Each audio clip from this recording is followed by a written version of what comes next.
Hey everyone, thanks for joining us today for everybody's favorite topic. Actually, probably the most dreaded topic, cover letters, the Dwight Schrute, if you will, of the job searching documentation.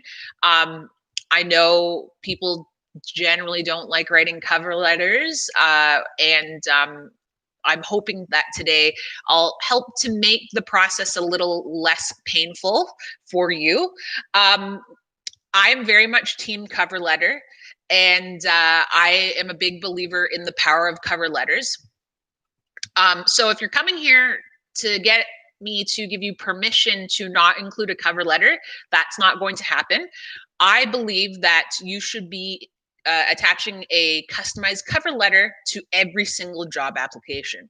That may seem like a daunting task, but once you get the hang of sort of a cover letter system, then it should not be as time consuming as we might initially think. So again, cover letters are an absolute must to include with every single job application. It is really the document that rounds out your application. And the only time that you're not going to include a cover letter is if the job posting itself explicitly says, do not include a cover letter. Having it as an option where it says cover letters optional, that doesn't mean that we are actually going to not include one. That means optional, and that isn't giving you permission to not include it. You should be including it anyway, because everybody else probably isn't including one. You're going to stand out by including one. So I'm going to get deeper into cover letters now, but just a reminder that you can feel free to type your job search or cover letter questions directly in the chat, and I'll get to them after we talk about cover letters and the best way to approach them. So when it comes to cover letters, I'm really like anti-template. Actually, when it comes to resumes too, I'm anti-template. So I'm not going to provide you a template today. I'm going to be giving you kind of guidelines for writing a cover letter. I feel like templates really kill creativity, and cover letters are where you want your creativity to come out, or at least your authenticity. And I feel a template can also kill authenticity. And cover letters really need to be genuine and add that human element to your job application. Very good, Alex. I'm glad to hear that. Okay, so yeah, I'm going to give you the guidelines for a cover letter. And also, I'll plug this. I am creating a cover letter guide, a free cover letter guide, which is available to anyone on my email list. And if you aren't on my email list, make sure you sign up after this live. The link to sign up is in the description below the video.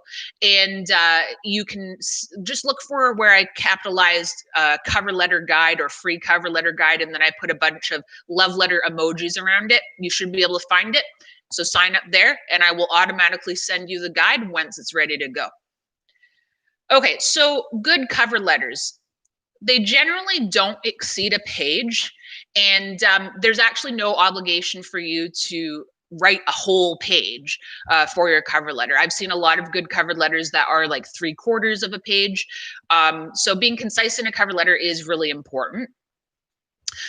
They're written in the style and structure of an actual letter. So you don't want to be writing some sort of like report or essay. You want to keep to a structure of a letter. So a traditional looking letter.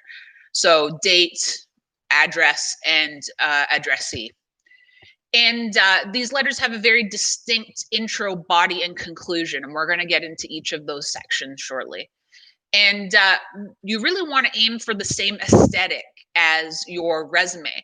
And an easy way to achieve that consistent aesthetic and look and feel as your resume is to create like a quick and dirty letterhead for yourself. So you take your resume and then you save it as a new file, and then you delete everything below your name, resume title, and contact information. So everything below that you delete. So that gives you like a quick and dirty letterhead, like, and your own personal letterhead.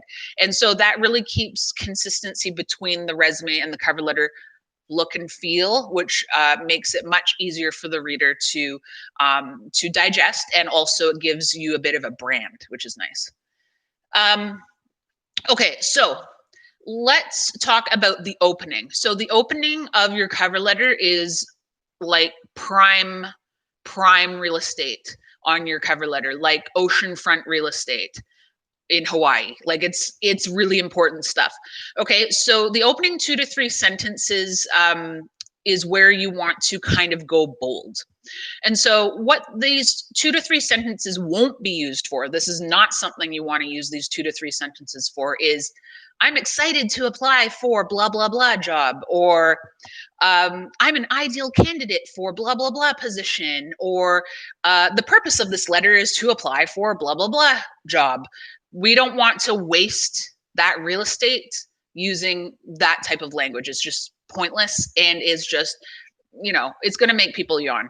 So what you want to go for instead is a couple different things. These are just kind of ideas that I want to give you for how to use those opening 2 to 3 sentences.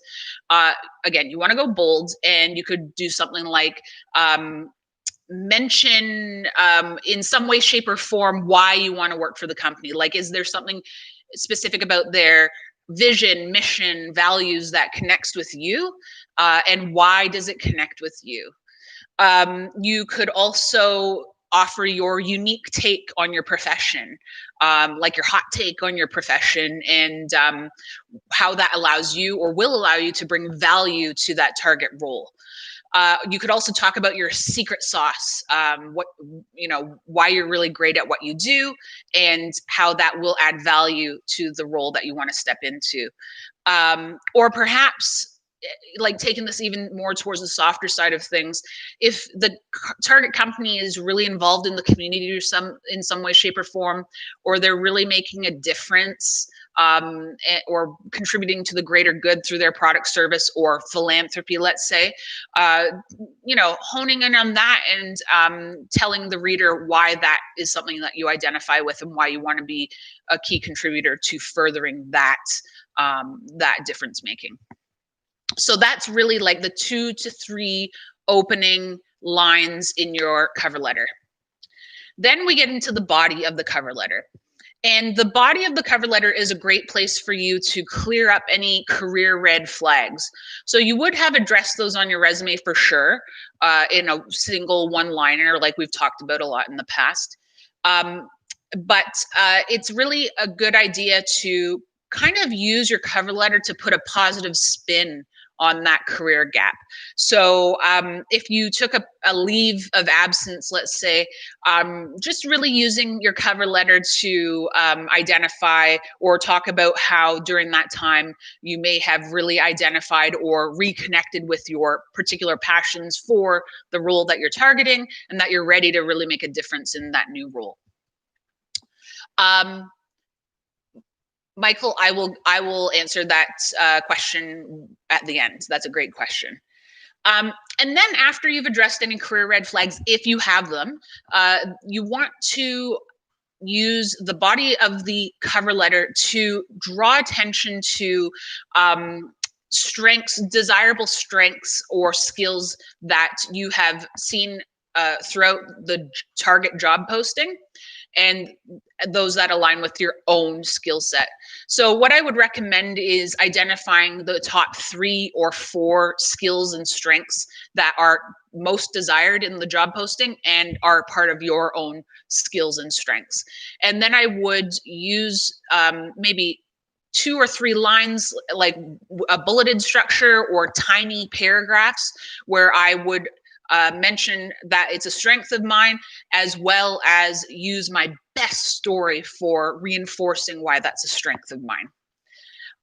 One thing you could consider to make this really easy is moving forward is to create a master cover letter that just lists strengths and skills, like maybe the top 10 strengths and skills that you have, and describing them, how they are part of your skill set, and identifying your top story to reinforce that strength or skill.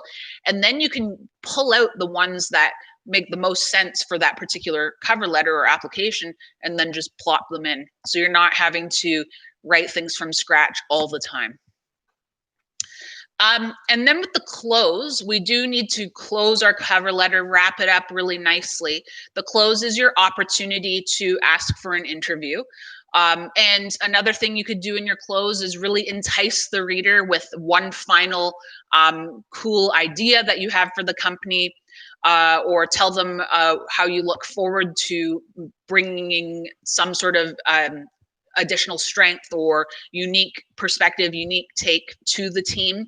And of course, you want to thank the reader for their consideration. So there's really it's not that complicated writing a cover letter. It just feels time consuming. But if you keep a strong structure, it's almost like plug and play.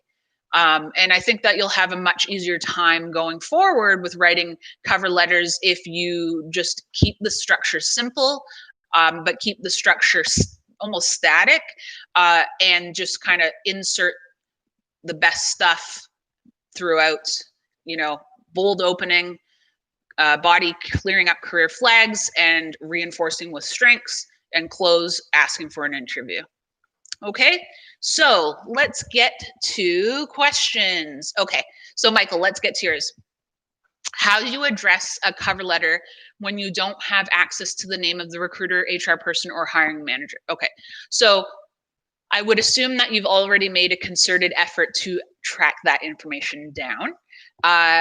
After you've done that, then you can address your cover letter to hiring team. So like Salesforce hiring team, dear Salesforce hiring team, dear Salesforce hiring manager. It doesn't really matter hiring team or hiring manager. That's what I would go for. Just please avoid dear sir or madam or to whom it may concern. Those are really super antiquated lettered addressing tactics. Okay, Nick, is it okay to say you've been part of a layoff? Yes, absolutely. In fact, I would encourage you to say, especially in today's time, mentioning that, say you were part of a layoff due to COVID, mentioning that would be just fine. But again, you're addressing that on your resume too with a single line, saying that you were part of an like a reorganization or an organizational restructuring. That's what I would mention on your resume, and then just elaborate a little bit on your cover letter. Nigel, does your advice on content apply equally when you are writing to a recruiter and the company is unknown? Yes. So assuming you have the job posting, so that would be difficult to mention why you want to work for the company. So I would use the opening for your unique take or bold take on the profession, rather than the why you want to work for the company. Because if you don't know who the company is, it's difficult to mention a why. So yeah, using that opening to mention like your unique perspective, unique take on being, say, a project manager or something like that, or unique approach to being a project manager. Rebecca, how do you address the fact that you are overqualified? Okay, so you need to address that honestly. And before you address it, you need to figure out why you want to take on a job that's junior to your career level. Saying that you need a job is, not something that you want to mention. You need to dig a bit deeper and get a good understanding or develop a good understanding for yourself of how you can really make a difference in that role, junior as it is. And basically you need to think to yourself, what me applying for a job which is junior to my career level, what would the hiring manager be worried about? They'd be worried I'd get bored. They'd be worried that I might be too expensive. So kind of writing your explanation with that understanding and awareness will help. So again, how are you going to make a difference in this role? Why are you excited to get back to basics, so to speak? That's something that I might write for someone if they're going for something more junior. Yeah, that's a little difficult. That is applying for something to which is junior to your career level is just as hard, if not harder, than applying to something that's above your career level. So keep going after those jobs that are at your career level, though. You don't have to assume that you need to go for a junior role if your job search isn't going well. If your job search isn't going well, typically that's revealing that your target isn't off base, but the way you're going after it is. So you need to reassess your job search strategy. Okay. Momo. Should you use the information from the job description in your cover letter, meaning keywords and addressing pain points? Yes. So that's something that can come out in the strengths as well, like listing top 3 or 4 strengths, and also in the opening couple 2 to 3 lines, the pain points can be addressed there. So pain point would be addressed in expressing the unique value that you can bring to the role. Jocelyn. Hi, Kamara. Can we discuss how to display volunteer experience after layoff? Yes, I had your question queued up, so let me just read it off. Okay, so Jocelyn asked, after my layoff, I decided to volunteer for a charity, and I did this weekly until COVID hit, so almost a year. I've been given different opinions on whether it should be under professional experience or volunteer experience. Okay, so Jocelyn, I think what you were doing is after your layoff, you went ahead and volunteered, and your layoff wasn't related to COVID. So what I would do is I would use a one-liner to explain your career gap. So there's a couple points, so maybe a 2-liner to explain your career gap, that you were laid off due to an organization-wide restructuring. And I would also put a note that you stepped into a volunteer role with the charity that you mentioned, in the department that you mentioned, and maybe even bring in your best accomplishment from that time that you were volunteering. So just a couple lines to explain your career gap, and then that work as a volunteer would go under your volunteer experience. So it's living in 2 places. It's mostly living in the volunteer experience, but it's also getting a mention in your professional experience because of your couple of lines explaining your career gap. Okay, so if you don't know my suggestions for explaining career gaps, I would recommend that you take a look at my videos on addressing COVID-related career gaps. Even though this is not COVID-related for you, the theory behind addressing career gaps still applies. I also have a video on addressing common career gaps, so take a look at those on this channel. Let me know if you have any follow-up questions on that. Okay, lovely man. Thank you very much, lovely man. Trudy, is there a good way to mention that you are returning to a field you were previously in because your current field is constantly downsizing? Okay, so there is a good way. Talking about the downsizing isn't a good way. So what you want to do is you want to make it more about your basically reconnecting with your passion or motivation or drive from the your previous life, so to speak. Like, why do you want to return? It's not going to be about downsizing. Make it more about what you're connected with in terms of your previous fields, and the difference you want to make in your previous field with your new learnings from your current field. So let's say you're going, you want to go from, let's say this is really specific, but like you want to go from like medical device sales no, they're not downsizing though, but I'm still using this, medical device sales into CPG sales. Okay, so CPG sales was your old jam. Now you're going back to it. So talking about what you learned as a medical device salesperson, what unique understanding it gave you, unique perspective, and how that would benefit you as a CPG salesperson. So really making it about what you can uniquely offer, and what your unique take is now, not about market conditions. So we don't want to talk about that. Hope that makes sense. Manu, how relevant, effective are cover letters in today's day and age? Very relevant, very effective. There's there's so many people that are reading cover letters. I've tweeted about it constantly, and so many recruiters are weighing in and saying, yes, I read cover letters. Yes, I read cover letters. It's very rare for me to see someone say, I skip cover letters. Maybe they wouldn't admit it. I wouldn't admit it if I was in hiring and recruiting. But yes, cover letters are constantly read, and your opportunity to stand out, because it shows that you're putting in more effort than the average person, because everybody's assuming it's not going to get read. So they're like, why bother? But the thing is that, you know, you can only control what you can control. And what you can control are the documents you submit for your application. You cannot control what happens after you've submitted them. So if your cover letter is not read, if your cover letter is thrown out, that's not something you should concern yourself with. You can just rest easy knowing that you submitted a full and complete application. And you can't control and you can't make someone read it. But you can make yourself submit it. Okay. Alex, red flags. A lot of my increasing gap is just related to not being great at job search, having a hard time finding things to apply for. Hard to put a spin on that.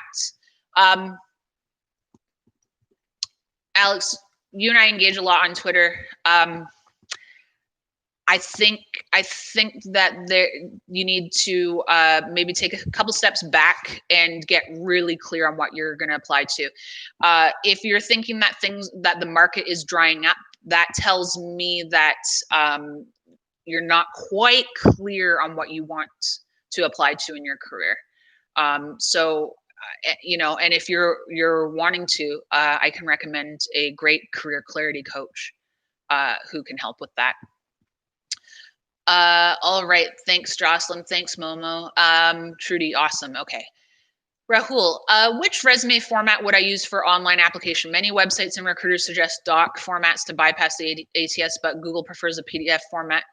So I'm pretty confused. What do you mean Google prefers a PDF format? Like applying to Google? Let me know. And I'll get back to you. William, does an ATS read cover letters?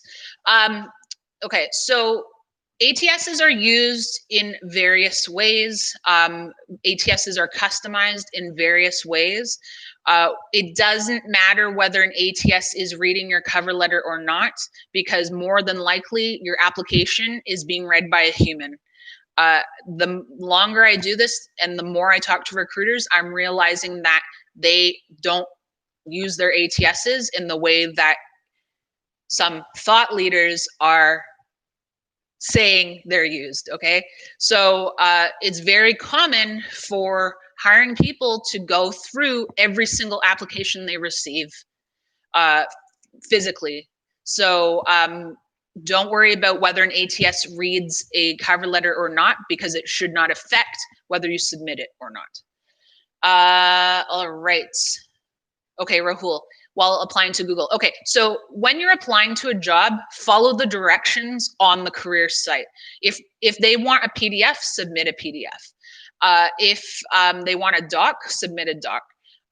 You know, ATS, back to the ATSs. So online application systems are getting smarter and smarter, able to accommodate more and more file types. My recommendation is, if it accepts docx, to submit docx instead of PDF, just in case. But if it allows PDF, then it's able to read PDF. So just follow the instructions on the career site. Okay. All right. Great, Alex. Let me know. Just DM me or tweet me or whatever if you want an intro. Okay. Did I miss anyone's questions, or are there any other questions that are coming up? Just scanning through just to see. I think I addressed them all. Okay, great. All right. Well, oh, no, good. Okay, Manu. What about a scenario where the job posting doesn't demand a cover letter? So that means it's optional. And what I mentioned earlier in the, or at the top of the recording, is optional means you must submit it. In my world, optional means you must submit a cover letter. The only time you don't submit a cover letter is if it explicitly says, do not submit a cover letter. So yeah, if it doesn't expect or demand one, that means optional, which means mandatory. Does that make any sense at all? In my world, a cover letter is mandatory unless you are explicitly told not to send one. Okay. Nick, any suggestions on addressing relocation to a new state when one of the primary roles is engaging stakeholders and community providers? If I don't know the area, this seems to be an employer's concern. Yeah, so I would talk about your strength in building a network previously, your track record of building a network previously from scratch. I think that would be the most important thing to address. If that's the concern you see coming up, that's the concern that I would address, and I would address it with showing that you had previous success doing what they're concerned about. Okay. All right. Rebecca, do recruiters also look at your LinkedIn profile? Yes, they do. So make sure that it's consistent with your resume, but not a regurgitation of your resume. Just make sure that all the facts are aligned with your resume. Rahul, you also said to include contact info in the body and not the header on one of your videos. Could you expand a bit on that? Like, should contact info come after oh, sorry. Okay, so let me clarify that. Okay, so I have to go start from the beginning explaining this, so please bear with me. Okay, so when you're in Word and you open up a blank document, you have the body of that document, but if you go to the very top of the page and you double click, that opens up the header portion of the document. So usually that's grayed out or blank. So that particular section, as well as the footer, those sections are not readable by online job application software. So you want to ignore those sections and then put at the very top your contact information in the body of the document. Does that make sense? Let me know if it doesn't. Do I have a cover letter template or examples of cover letters you love? No, I am anti-template. Sorry, Kimberly. I'm very anti-template because I think it kills creativity. Templates kill creativity and they kill authenticity because you're trying to fill in the blanks. You know, cover letters are about human connection, and we're not just putting things in because we think that they should be put in. All right, Rahul, great. Okay, I should probably make a video specifically on that, just so it's clear. Okay, but I am coming out with a guide on cover letters. It's not going to include a template, but it will provide guidelines around writing cover letters, and will capture a lot of what we talked about today, but more in addition to what we talked about today. So if you want me to send you that guide, it's free, by the way. If you want me to send you that guide, make sure you sign up for my email list, which is in the description of this video. And I capitalize like cover letter guide or free cover letter guide or something, and then I put love letter emojis around it. So make sure you sign up for that, and I'll send it to you automatically when it's ready to go. So I'm currently building it right now. Okay. Any other questions before I let you guys go? Before I dismiss you from cover letter class? Well, I hope you guys found this helpful. And yeah, if you have any questions about cover letters, feel free to tweet me anytime. I'm Kamara at Kamara Toffolo. And if I can't answer it on Twitter, then I will answer it during one of these videos, one of these lives, or you can feel free to reach out to me on LinkedIn as well. And I would also address it during the live. Okay, guys, have a great Saturday, and we'll see you next week. Take care, everyone. Thank you.